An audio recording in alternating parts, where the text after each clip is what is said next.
You're tuned to KSJE, Farmington, New Mexico, 90.9 FM. And now 103.3 FM, K277CR, Durango, Colorado. We have a 911. I'm robbery in progress. See surplus store, corner People's Drive on 24th Street. Hi, welcome to CopShop. I'm Nicole Brown, the P.I.O. for the Farmington Police Department, and today we have a really exciting episode. I'm so excited. We have a full hour, and we have, of course, Chief Steve Hebbe with me. Good afternoon. How are you? Good to see you. You too. And our very special guest is Sheriff Shane Ferrari. How are you, sir? I'm doing great. Thanks for having me on. I appreciate it. Yeah, I'm excited. We got lots to talk about. We do. We want to start with the Packers, or do we want to? No, I don't. Well, thank you for that, Nicole. Next week we'll be auditioning for new co-hosts for the. Well, we won't go into the 4-0 Packers. Everybody knows that they're 4-0, and there's no need to drum that into everyone's head that they're the undefeated team in the whole area. So I know everybody's watching. Sheriff, I'm sure you are. Yes. Outstanding. Every Wednesday. There's the man. Yeah, we tape it and we take it over to the sheriff's house so he can watch it. So, very good. Well, we're here to talk about a whole variety of issues facing law enforcement, and we thought that bringing the sheriff in, our agencies work extremely closely together, and through the years, Shane and I have worked closely together, and we are facing tough times for law enforcement, just no way around it. Mm-hmm. And the sheriff has been recently elected to be vice president of the Sheriff's Association, and I'm president of the Chiefs Association. So we're planning on working together even closer here. Absolutely. as we head towards what looks like it'll be an interesting spring legislative session. So I imagine we'll have quite a bit there. But why don't you tell folks who don't know much about the Sheriff's Association? What is the Sheriff's Association? What are you guys about, and how did you come to be in your exalted position? Great. So about 10 years ago, the New Mexico Sheriff's Association was formed. Originally, it was the New Mexico Sheriffs and Chiefs Association, and there were some problems within that board. So the Sheriff's Office had broke off. The New Mexico Sheriffs and Chiefs Association was dissolved, and they broke up into their separate entities. And as a matter of fact, our very own Sheriff Ken Christensen was the first president of the New Mexico Sheriff's Association. So when I came in at office a couple years ago, I was asked to be on the board. So I've been serving as a trustee for the last 2 years. And I was very fortunate to have Ken Christensen as a sheriff. He did invite me to a lot of the meetings, so I knew the business and what the Sheriff's Association was originally founded on. And what that is our sheriffs coming together as our 33 counties to really have a voice in our state legislation in addition to a partnership that we have. We are very fortunate being the third largest county in the state and having the resources we have. But somebody such as the sheriff down at Debaca County or Guadalupe, some of these smaller counties, don't have the resources they need. As a matter of fact, we've even helped out the Socorro County Sheriff because he didn't have a unit. So we were able to take one of our surplus units and help him out. So whether it's training, we help out sometimes in their internal affairs investigations, or just bouncing off issues they may have in their county that we get to experience or are fortunate enough to on a daily, if not weekly basis. So it's just really a unified group of sheriffs trying to make New Mexico better. And as we move into, as you said, this next legislative session, we're already talking as sheriffs of what are going to be those issues we're faced against. And as you and I both know, those are going to be those national issues that folks are seeing every day on the news: police reform, body cameras, use of force.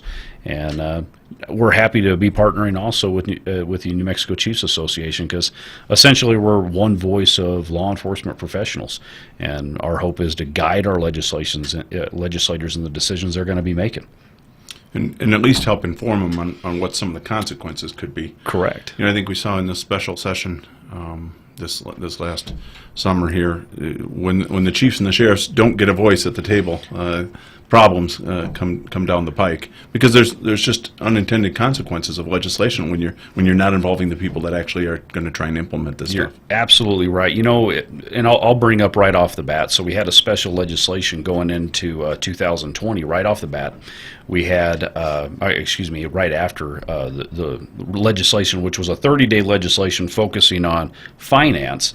Here, a few months later, COVID hits and all this other stuff, and we get legislation when it has to do with body cams. Unfortunately, because of COVID, it really stopped a lot of that open conversation. It turned into Zoom meetings, which law enforcement was predominantly kept out of. So bad legislation came down. Our legislators are admitting, yes, we just threw something out. There was political pressure to have something out, and it needs to be addressed in this upcoming legislative session.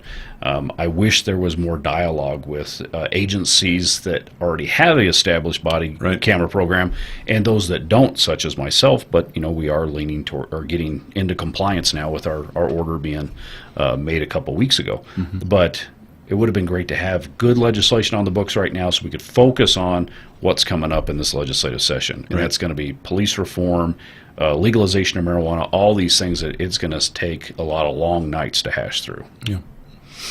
I guess, and I just, as a layperson before I really became involved with law enforcement, thought that, if I trusted as a voter that my people that I voted for were contacting subject matter experts when they were passing bills. And so now that I'm on this side of things and I see that the body camera bill that went through, it was not, they did not consult subject matter experts. And now there's going to be more money spent and more time trying to rectify this. And there was, it was an unfunded mandate. Correct. And so there's that extra taxpayer money that's going into that kind of stuff that maybe shouldn't have gone exactly that route. And so it's just so interesting to see the way that things are playing out and to hear you guys talk about this so openly and with the public to try and address those issues. I think that's been the disappointing thing with some of the political pressure, and I get the political pressure, but I do get it, and our politicians should be reactive to it. But in the case of the body camera bill, to put it in effect for 90 days, it was just almost lunacy.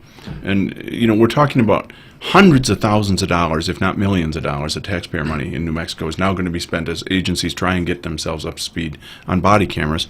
And so you do want that cooperation. You do want agencies that have experience in it that can help other agencies, help some of the smaller agencies, the bigger agencies like yours that should be going through a nice RFP process and looking for the lowest bidder as well as a good vendor, but being responsible with taxpayer money and then writing good policies. The foot race to get 90 days in, it was just a political sop and extremely disappointing. When we're talking about something that we want to stay in effect now for years and impact the way that police are doing business, but we slop it together on the front end just to say we did it. And those are the things I agree with Nicole. Unfortunately, I'm less shocked by it now, but we're certainly talking, and so we're here talking about this. Well, our back was against the wall again, talking about the third largest sheriff's office in the state. So we were the first in our county to have in-car cameras, and everybody followed suit right after that. But we are the last to come with body cameras. And a lot of people have asked the previous administration and me, how come you didn't get body cameras sooner? Well, there was a couple issues.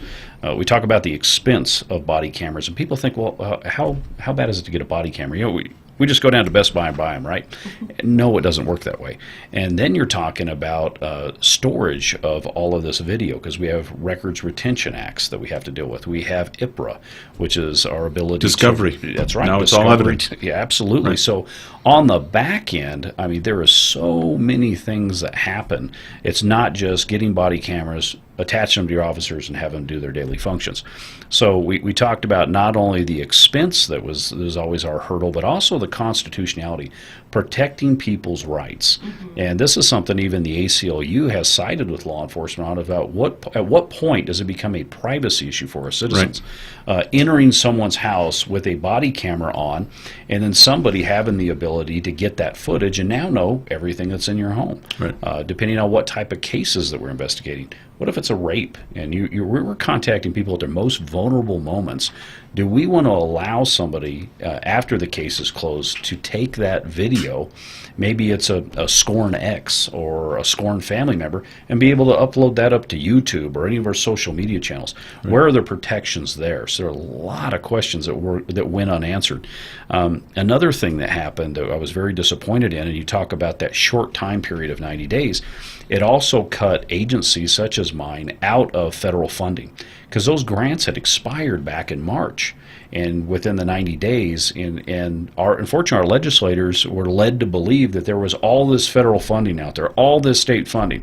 There was not a dime available. I had a lot of dialogue with Brian Egolf, Speaker of the House, and I said, "Well, sir, please point me towards these grants that are available." And every one he sent to him, I said, "That one's expired. That one's expired." Finally, it came down to, he says, "Well, you guys get PELT grants, which are payment in lieu of taxes in your county. Use those." Well, I'm sorry to tell you, Mr. Eagle, those have already been allocated and earmarked for other projects we have in our county because of our economic shortfalls. That is not an option. But I do need a check for $300,000 in the next 90 days. I did put my foot down and I said, regardless of the 90 days, I'll fall on the sword here. I'll go to the judge and I'll say, "Your Honor, I am trying to become compliant, but you have to understand, I have to make sure that whatever camera system that we choose, I got to be a good steward of tax dollars. I got to make sure that this is working with current technology." And I was 1 foot in on the camera and the in-car camera systems with a company called WatchGuard. If I put that other foot in, I'm married to them for many years. So we explored several different options, including the use of cell phone technology. And we very heavily looked at a company called Body Worn that has all kinds of very interesting technology, not only a body camera system, but a trigger system. So if they pull out of the holster, then it automatically activates their camera. It had a run sensor on it, so it would automatically activate the camera. It had an officer down sensor. It had many of these things. And of course, while they're giving us the sales pitch, needing a check for $1.5 million, we're saying, yeah, that's a great program you're telling us about. We'd really like to implement that. Because of COVID and everything else, you can't get me the resources so I can explore this, do a little bit of T&E. So then we were forced to reach out to other agencies that had similar that system. Hey, what are the pros? What are the cons? I got 90 days to do this, and I'm doing this with 3 different camera systems. You know, in the end, we did decide to stay with WatchGuard, but it also brought them to the table, because being a WatchGuard customer and knowing of this bill being in effect, they pretty much called us and said, "Yeah, we can send you those body cameras. Where's our check?" So there was no negotiating. But in the end, we ended up negotiating and getting a very nice discount by staying with our company. We are a business like any others. We have to have negotiating opportunity and not just be forced into this. So it was... we went with WatchGuard too last year. We replaced an aging in-car system and a new body cam system, newish.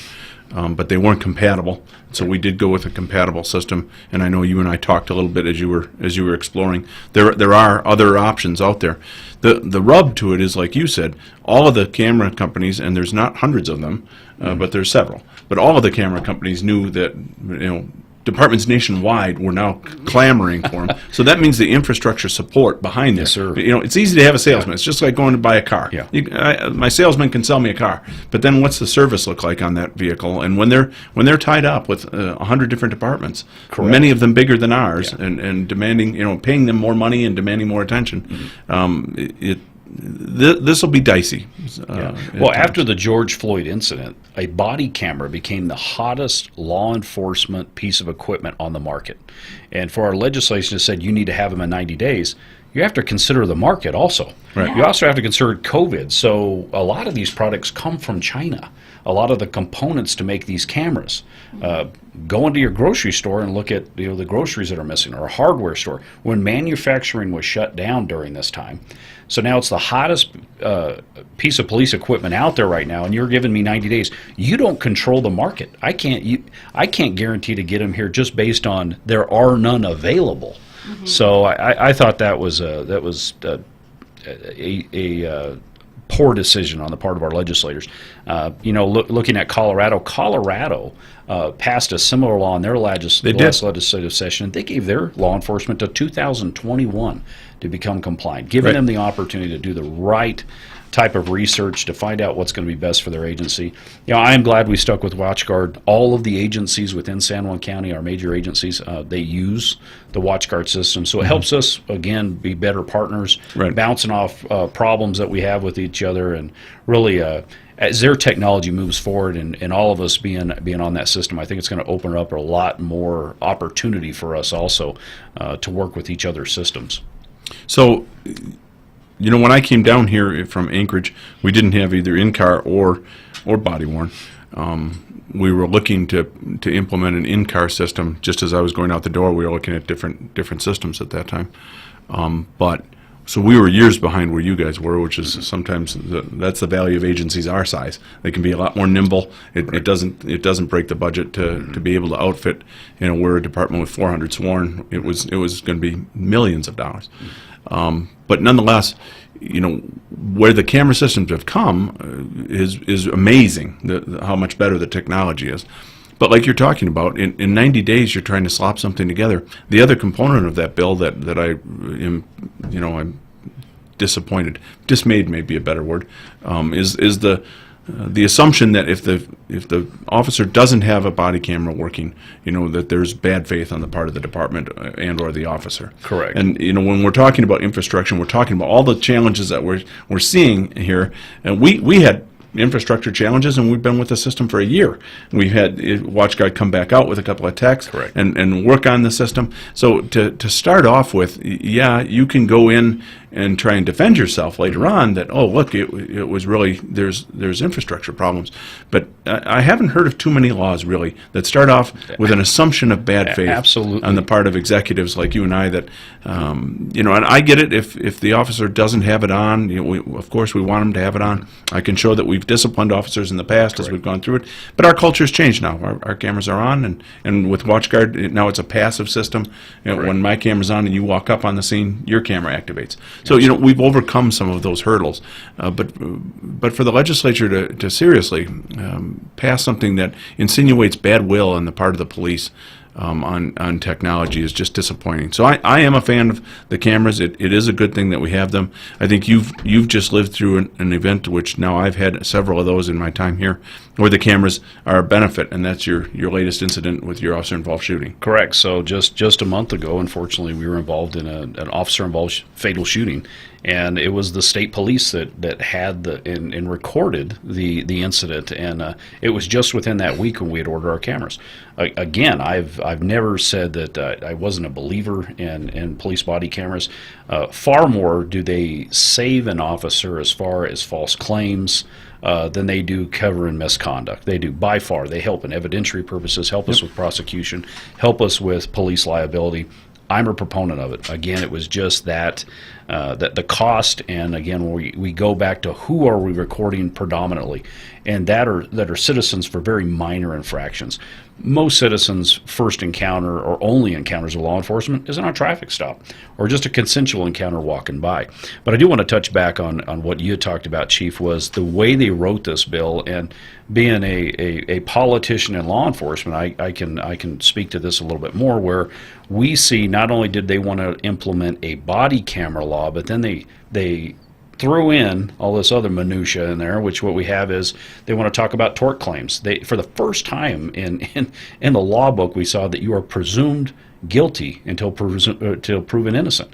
When you said that a law enforcement officer is considered to be acting in bad faith, Yep. So we have to go in and prove ourselves innocent. And that was a political knee-jerk reaction to the George Floyd incident. It was. And what we call this is log rolling, where they take a law and they throw in another section or areas of another section into another law. You're not supposed to be doing that. And trust me, that is going to be something that will be touched on when we look forward into the next legislative session. Our governor has already put together a civil rights commission to really look at qualified immunity, tort claims, and the civil aspect of officers that act outside of the law. And so to put that in there, it was definitely political. It was a knee-jerk reaction, and we are going to have to go back and fix these things. I've had deputies that normally they just do their jobs and they don't follow a lot of the up-and-coming laws. We've had them directly contact us and say, are we done with qualified immunity? Do I have to go get a bonded insurance policy? Am I young enough in this career right now? It's time for me to get out and go find something else, because it's bad enough that I go out there and I have to worry about being shot by a bad guy, but now I have to be worried about being stabbed in the back by a politician, go to jail, my wife lose the house. So now what's going to happen? Do I want to stay in this profession? And we've had to have several long conversations. As a matter of fact, just last week we put out an email to our guys about what qualified immunity is, to what protections they have that the county offers them, and just to calm them during this time, because they do watch social media, they do watch the news, and they think it's directly reflective of them. Right. But we are very fortunate to live in San Juan County, both you and I, and having the support of our citizens and our city and county government. I testified in front of that commission a week ago, I guess. I think it was a week ago, about qualified immunity, and the conversation started off. What I was there to talk about, I guess, was the financial impact of it to the counties and cities. Yes, sir. Because there's this assumption from this commission that that we're going to, as employers, we're going to provide insurance, just like medical insurance. We're going to wind up providing some sort of insurance for our officers, in which case the officer gets sued. It isn't coming out of his house and everything, which of course is what's being presented to the public. There's going to be this greater accountability on officers, and because now they have this fear that they're going to personally be sued, and then they're not. Because even the commission's saying we're gonna wind up providing them insurance, which of course we are. I've already been thinking of that. Correct. So, my question to them was, what's the difference between that and qualified immunity? Right? So if I have insurance as an officer and I get sued and I'm going to pay out 2 or 3 years later, but it's not me paying out, it's the insurance company that's paying out. What is the difference between that and the city doing the same thing? Yeah. So we're presenting, and that's what I was belaboring with them, is we're presenting to the public that there's this miracle pill that you're gonna take this pill and law enforcement is going to be cured. And then it isn't going to be. And then something else is going to happen. And then they're going to be screaming because they thought it was fixed. Because you presented that it was going to be fixed. Which kind of takes us full circle to something that you and I, again, we collaborate on together. And that's the basics of what the state is supposed to be doing. And that the basics of reforming police begins with hiring good people, training them, having good policies, that you train to those policies, and then holding them accountable to those policies. Chief. It's really that simple. There's no other pill. And they should really look at agencies such as mine. We do great work here in San Juan County. So let's look at the agencies that are doing it right. Let's look at what we got. Let's fix that first before we implement all this stuff. Right. So, you and I got to talking earlier about, some things we can immediately agree on. I don't care what side of the aisle you're on, is we should have some type of system holding bad cops accountable and having some type of data bank or system so we can identify bad cops so they don't jump from one agency to the other. Right. So, it all starts at hiring. And you and I both have very strict hiring practices. I mean, not only do it's a monthly process, financial backgrounds, personal backgrounds, drug tests, physical tests, polygraphs, all these things. And we're very fortunate to live in the community that we have, that we have these partnerships, that we bounce ideas at each other, and we have established practices. But you look down south at a small agency, 5 people. If they lose an officer, that's detrimental. So when they have a lateral officer, which is an officer that's already certified in the state of New Mexico, come walking in the door and saying, I need a job, you're hired. They slide a badge and gun across the table and he is on duty that day. What they don't know is you or I could have fired that guy for some type of police misconduct. Right. We need to make sure that bad cops stay out of this occupation. We owe it to ourselves. I don't care if you carry a shield or a star. it's a profession that we need to make sure that we have people of integrity working for us. So we can get behind some of that. On the other hand, you and I had talked about before is the State Academy Board, and there is a way for us to submit paperwork to the State Academy Board to decertify people. It's an LEA 90 form, and it's backlogged. And you talked about, I don't know how many cases were 130 cases. 130 cases backlog, and these are cops that are working for other agencies right now that are Potentially awaiting are, yes. getting their certification stripped. Let's fix that. Yeah, and they have one employee looking over 130 cases. If you're that one person, that's overwhelming. How can you possibly look into all of that and decide which ones need to be suspended Correct. and which ones need to be decertified and go through all of that? It's Correct. going to take years if they keep up with that staffing level. Well, and then that employee that's doing that is also the director of the training. Correct. So back to what we were talking about. I mean, it starts with us hiring good people, which is difficult when you're bashing cops Oh, it and when is. you're doing things to scare them out of the profession. Hard for me to get good cops. Yeah, absolutely, But yeah. but when we are able to achieve that, then the next stage is what the state is supposed to be obligated to provide, which is good basic training in their academy, and they don't have the staffing for it. They're 30 to 40% staffed. So it's both. It's on the one end they don't have the resources devoted to it to train properly, and then on the back end they don't have the resources devoted to it to get rid of bad cops. And going back to looking at agencies that are doing it right, look at San Juan County. We have a joint police academy right here in San Juan County. We focus on, in their training, we're focusing on our community issues, our community cultures are right here. And we're able to talk about those, collaborate, the partnerships that we have. And now they've cut the academy back to 16 hours for a basic academy. You and I and every other agency that's in San Juan County go to the post academy, which brings them up to 20 weeks. Right. And that level of training up here is second to none. I feel we do a much better job than what they do at Santa Fe. So the quality in training, and then from the time they're certified, quality field training programs, and they're going out learning to really implement everything they've learned in the academy out on the street, Right. to exercise it. Now it's the real deal out there. Yeah. And even beyond that, we talked about, so we have the training, we have the hiring, we have the training, and it's continual training. Mm-hmm. It is not just, hey, we sent you through the academy, that's all you get for the next 20 years. Right. We have in our academy where they receive things of crisis interventions training. It's not only gun work, it's learning how to communicate. Right. And then from there we have mandated by the state that they have to take the 2 hours of critical incident training every year. My agency does an additional 4 hours every year. Then we have our combined CIT program that we put on. Yep. That's 40 hours that we offer free to law enforcement and our partners right here in San Juan County. So that training is always continuing of how can we communicate better. People talk about, well, the cops are doing too much. They're doing things they shouldn't be. And I agree with that. I agree. There is a lot of work when society doesn't know what shelf to put it on. They throw it out on the street and we have to figure it out. Yep. I mean, it happened with our mentally ill. When we started closing down and deinstitutionalizing mental health, we threw them out on the street and let the cops deal with them with no Right. training. Well, and mental health was essentially defunded. Absolutely. And so then it fell onto police. Well, now you want to defund police.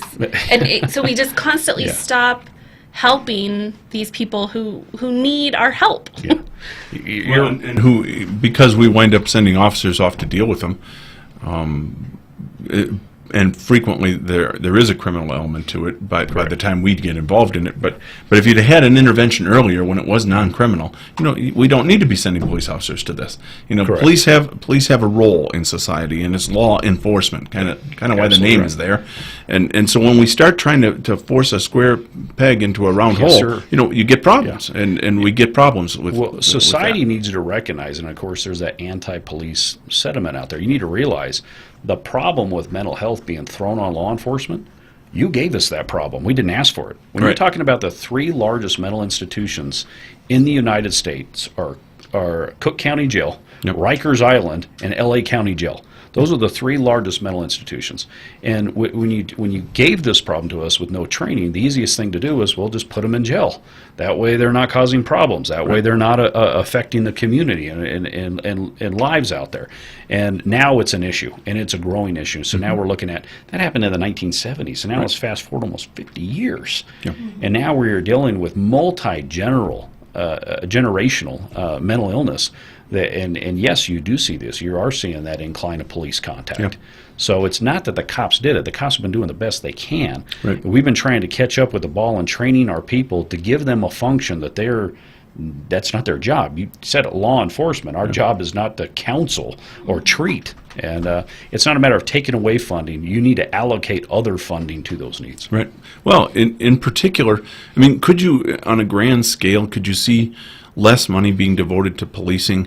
Yes. If I wouldn't need as many officers if you had people to deal with our inebriate population. Absolutely. Yes, sir. If you had people to deal with our mentally ill population, and we didn't have to send officers to those.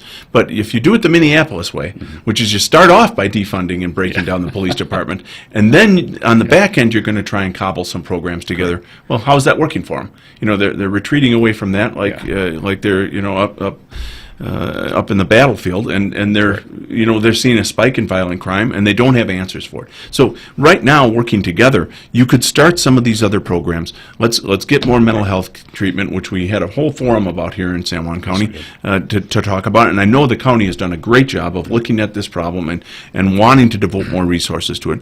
And our inebriate population is another one that largely those events are non-criminal in nature, but we send officers to deal with the problem because there's nobody else to deal with it. And sometimes those don't end well.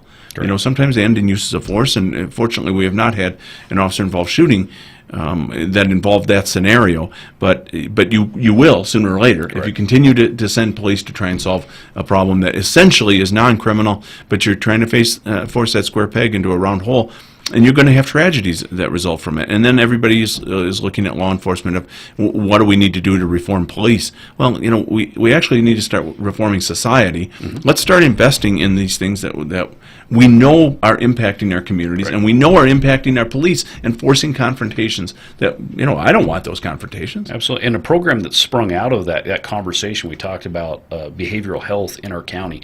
And we're going to look at behavioral health on two different planes here. You have those that are mentally ill and those that are going through mental crisis. And, out of these forums, out of everything that happened here, now the county has a behavioral health specialist working for the county. They just got a $5 million grant, and their offices are fixing to be partnered with the San Juan Regional Medical Facility.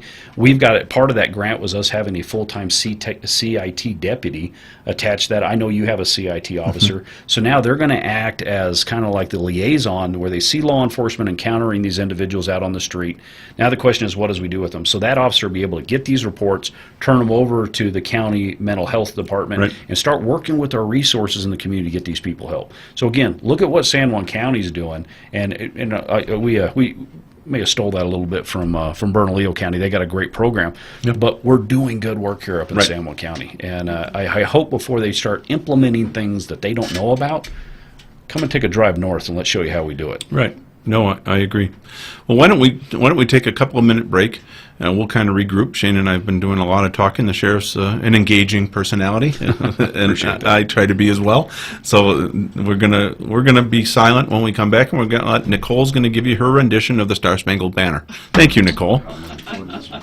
Hi, I'm Megan, host of Radio Free Saturday Morning, the eclectic music beacon of the Four Corners and worldwide. Tune in to discover new music and to revel in the more familiar with no rules on genre, form, or novelty. Learn more about the origins of songs, the lives of the musicians that made them, and a wide array of interesting facts in general. It's freeform radio at its finest. Hear what you rarely hear anywhere else here on Radio Free Saturday mornings, 9 a.m. to 11 a.m. every Saturday on KSJE.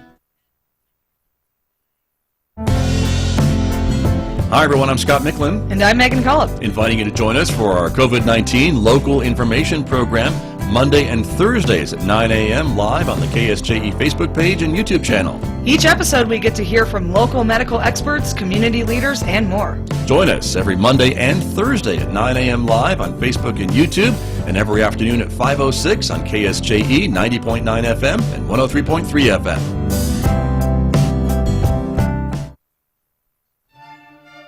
A new topic, local favorites, will be featured every other Wednesday on Roving with the Arts with me, your host, Mick Hess. I'll be talking with local classical, jazz, and folk musicians about their favorite styles of music and hear musical excerpts that are some of their favorites. You'll even find out what kind of music they would want to hear if they were stranded on a Pacific island. Join me for some interesting and entertaining musical insights of some of your favorite local musicians. Travel is one of life's great rewards, and there's always something new to see and experience when you travel the world like I do. Hi, I'm Rick Steves. Join me as we get better acquainted with the world each week on Travel with Rick Steves. Together, we'll explore fascinating sights, discover amazing food, and make new friends from near and far. Your radio is the only passport you'll need.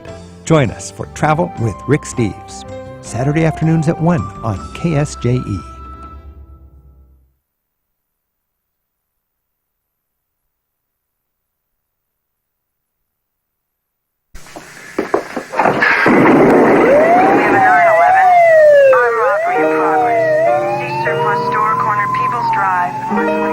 Welcome back from our little break at CopShop. And so we've talked about a lot of things. We've talked about hiring good people. We've talked about training them and having the right policies and procedures. So let's talk about accountability. How do we hold officers accountable?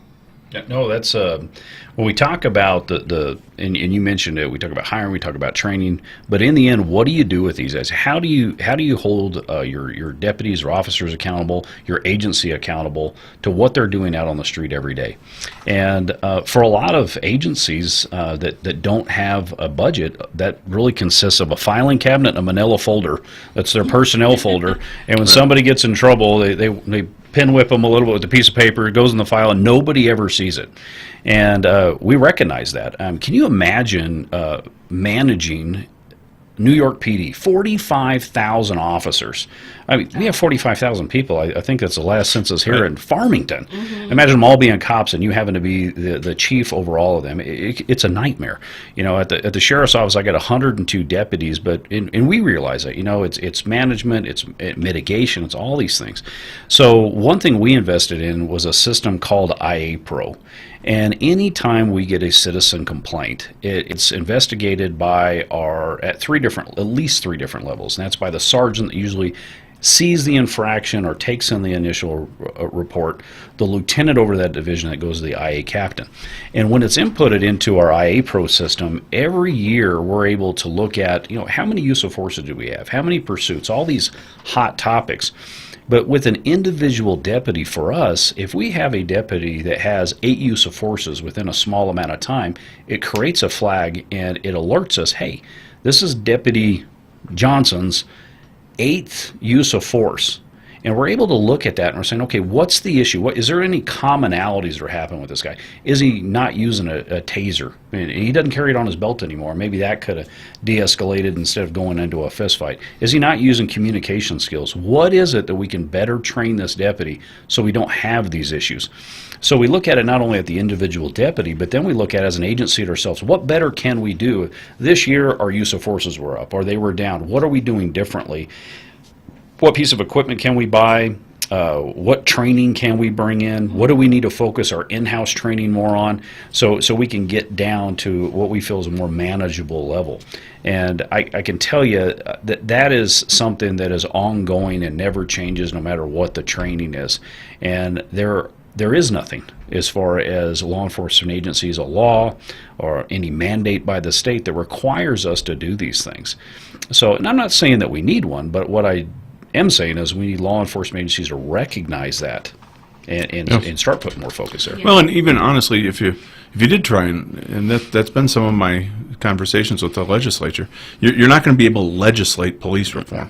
At the end of the day, it's going to come down to the leaders who are in these agencies, and we're going to be needing to give them guidance, which actually the federal government has been giving for the last decade. It's called consent decrees. I mean, agencies know what they're supposed to do. There's the blueprint for it. But to think that we're going to just legislate this stuff and then people like you and I are somehow going to implement that within your agency, defies any textbook on change leadership or change management. It doesn't work that way. You're not going to be able to legislate effectively because you don't know what the issues are on the ground. So we have authorized 135 officers, and we're about 130 now. So we're struggling to keep our bodies up. But we have 2 internal affairs investigators. We switched recently from AIM, which was our internal management system, to IAPRO, which was a system I had in Anchorage. So it was amazingly unpopular in Anchorage, and here it's amazingly popular. So you get on a plane and somebody else loves your program, but. We do the same thing you do. Any complaint will go to one of 2 sources. Either it'll go to the frontline supervisor to be investigated. That's generally more performance-oriented things. If it's actually misconduct-oriented things, then that goes to internal affairs. You have two sergeants there that full-time do that, and a lieutenant over them. So we do a rigorous look at our agency, and then the one that's the national hit right now, of course, is use of force. Yes, sir. And we started a use of force unit 2 years ago. We have 2 sergeants there, and we review every single use of force that our officers get into.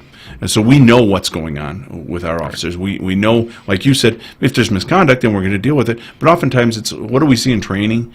What do we see with the technology that we have? Are we doing things the way we should? So oftentimes it's the side issues, like is the camera on? Are we spending the time talking with them before we get into the use of force? Because oftentimes at the moment the officer uses force, he does a good job with it, and it's within policy. But should we have been there? Is a question that we now ask, and believe me, when we started in my career, and probably the same in yours, we didn't ask that question too often. Absolutely. So was it a necessary use of force? Is now absolutely where we live philosophically, and where our officers live. And so we do our best to de-escalate and stay out of confrontations. But, at the end of the day, I think it's unrealistic to expect that the police are not going to wind up in confrontations. So you're going to have to look at what your officers did, revise your policies more, revise your training more, or hold the officer accountable if he's not following those and they're reasonable. Yeah. We are so much better than when I started. I look back, almost 23, 24 years ago from when I started in law enforcement, where we're at now. We are equipped better. We have more information. We have better training. Yep. We are being better. And it frustrates me sometimes when the media seems to think that law enforcement is just going to go rogue all of a sudden.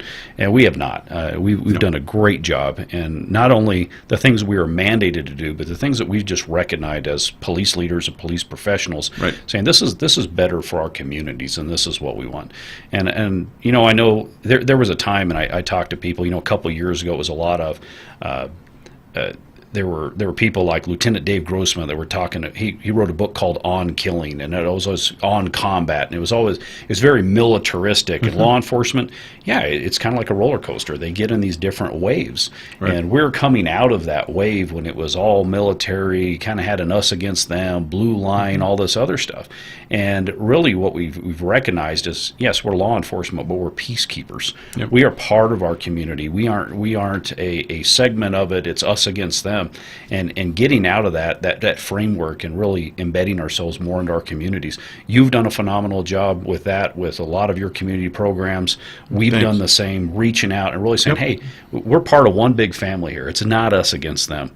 And I think there needs to be more of that. And that's where you build those advocates for law enforcement. Yeah, when you look at the profession of policing, there was a time where they wanted us to pull back away from the community because we were getting too ingrained, and then there was getting too much politics mixed into policing. Correct. And so, to professionalize it, they were distancing us from the community and distancing us from the politicians and the political. And of course, when you look at the mess that the FBI's been in for the last several years, yes, right? I don't want politics mixed into policing. It does affect people's trust and confidence in the agency.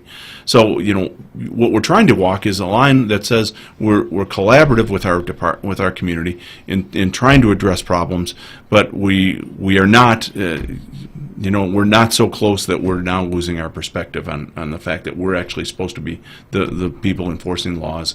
Whatever the laws are that are passed, we're supposed to enforce them. We're supposed to do it dispassionately and neutrally. And when we do those things right, I don't know that we get enough credit, certainly for our men and women that are out there trying to do that job.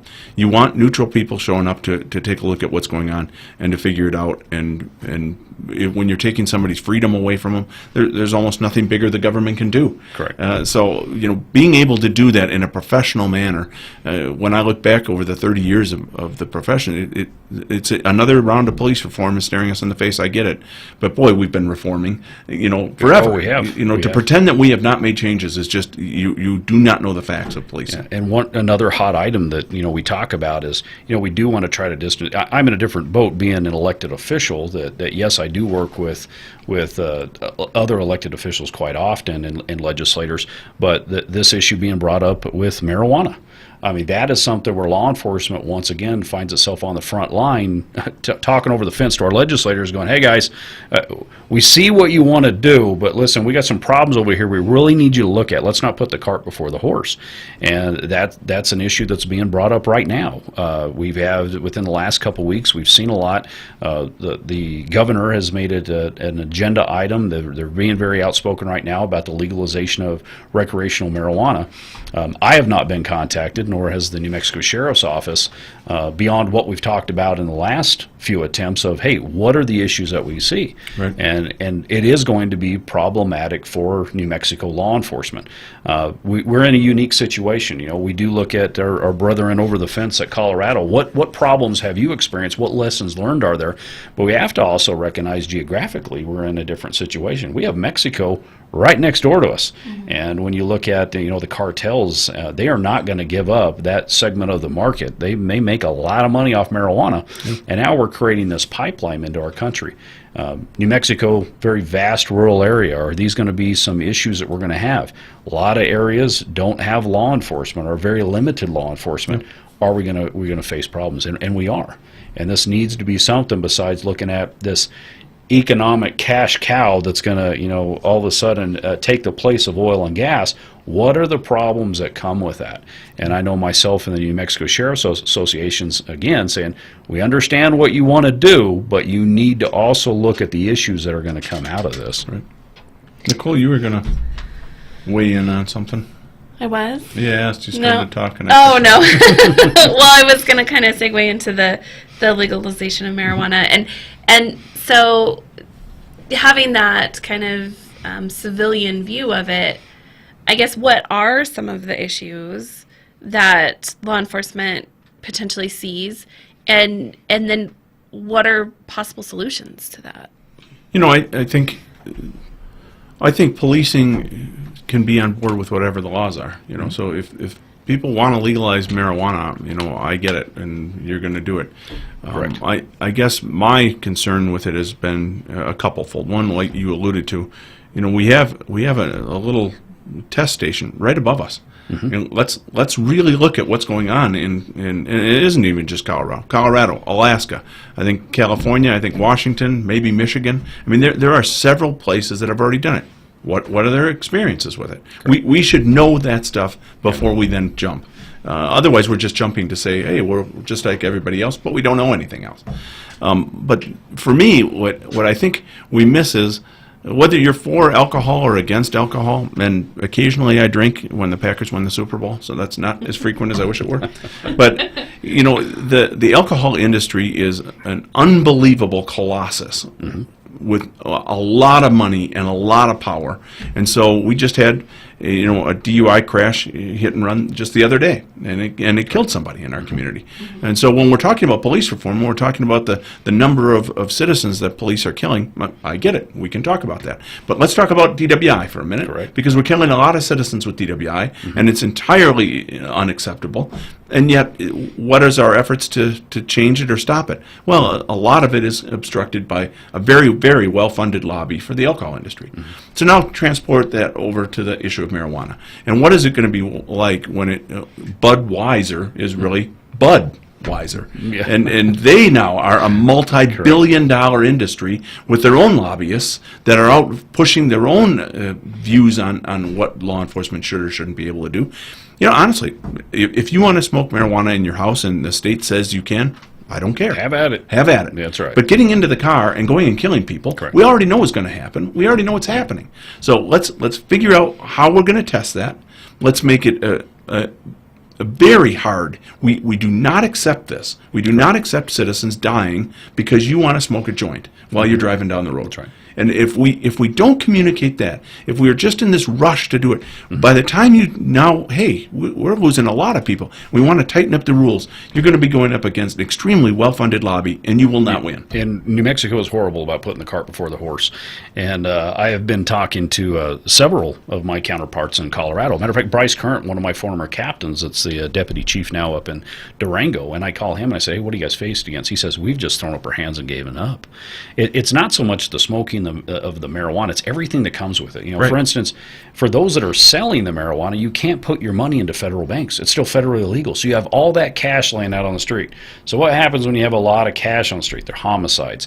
You look at their armed robberies, burglaries, all these things, breaking in, whether it's stealing product, because they will sell it illicitly out on the street, or if they're taking the cash. I heard a statistic from one of my friends over at the Colorado Bureau of Investigations. The only thing he investigates now is what he calls gray market and black market marijuana. He says for every pound that's sold out the front door, 4 pounds go out the back. So, I mean, yes, that's important from an economic standpoint. We look at the taxation of this, but also what happens to that, because when it lands on the street, it becomes you or an eyes problem. Right. So it's all of those other crimes that are associated to it. DWI, yeah, I think that's something that people can get on board with right off the bat. Currently, the only way to test for it is through a blood draw, Right. which our courts have found that misdemeanors, you can't do blood draws because it's too intrusive. So it's really going to require us to go back into many laws and change those laws Right. before creating this one. So, Which they can do. Absolutely. And we talked about Yeah. this at the last session, and it was definitely something that we were pointing out in the Chiefs Association was, you can make changes to these laws, and then, you would give law enforcement the tools that they need in order to be able to combat it more effectively. Not, we're not going to combat it completely effectively. Correct. So we've only got 3 minutes left. So final thoughts, gentlemen. Final thoughts. I need to phone a friend. I feel like I'm under too much pressure here. I can tell you in 3 Need a minutes, lifeline. right off the bat, I just want to thank you, Chief, for our partnership that we have, being able to collaborate with your agency and the partnership we have. I can tell you there's always this running joke about the sheriff and the city cops, but when the mud is hitting the road out there, we're all in there together, and I just appreciate that. Last night we had a little incident. I was out there, and it was shields and stars just getting the job done, and I appreciate that about your agency, and really appreciate you and your partnership and friendship. Well, and we partner on so many things. We mentioned the training academy, but it's the dispatch center as well as a joint effort, and then we have a joint officer-involved shooting investigative team, Narcotics Task Force. Narcotics Task Force. So Yeah. we are so isolated from the rest of the state. Many times that's a great thing. Yeah, it is. To stay away from some of the mess. Absolutely. But we've built a nice little Shangri-La up here where we do cooperate well with, in particular, the two biggest agencies, but the two other cities in our jurisdiction we work with very well as well as the DA's office. And so, I do appreciate the relationship we have up here. I don't think that's what you find in many parts of New Mexico and many parts of the country. So we should not take it for granted. Absolutely. Well, and I just want to make the point that both of our police chief and our sheriff are leaders in the state on law enforcement committees and boards, and so that speaks largely to the work that you guys are doing and how committed you are and that you work together so well. So it's a huge, I think, kind of feather in San Juan County's cap to have both of you here and working so well the way you do. Well, and hopefully we're making a difference down there in Santa Fe. I'm sure you feel the same as I do. Sometimes you get home at the end of the week, and especially the last 4 or 5 months. Oh, man, and I tell you. it's been depressing. It has. We don't feel like we're getting a lot of wins at the Chiefs Association, and but you keep trying, and You do. And I tell you what keeps me going is I tell you there's not a restaurant I walk into or a place I go where somebody doesn't come up to me and say, we appreciate appreciate the job you're doing. And we have a great community here. They're supportive of our law enforcement and what we're doing here for us. And so to all of our listeners out there, we appreciate you and your support. Yep, absolutely. I actually, quick story, I dyed my hair last year as part of a fundraiser, and the number of times I walked into restaurants and people said, Shane! and so I had to let it go back to gray, the goatee and everything, they thought I was Shane, and I'm like, wow, I'm honored, but I better get my hair back. I'm surprised you didn't just take the opportunity to tell them what you think. Well, that's for a different show. I appreciate you. Thank you for being here. Yes, sir. Nicole, you're outstanding again. What do you mean outstanding? I mean, your performances, again, well, thank you so much. What is that, 75 in a row? It's unbelievable. It's time for that raise. Thank you. Well, Sheriff's Office is paying. Anyway, ladies and gentlemen, thank you very much, and we'll see you in 2 weeks.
Cultural beacon of the Four Corners, 90.9 FM KSJE Farmington. Hi, I'm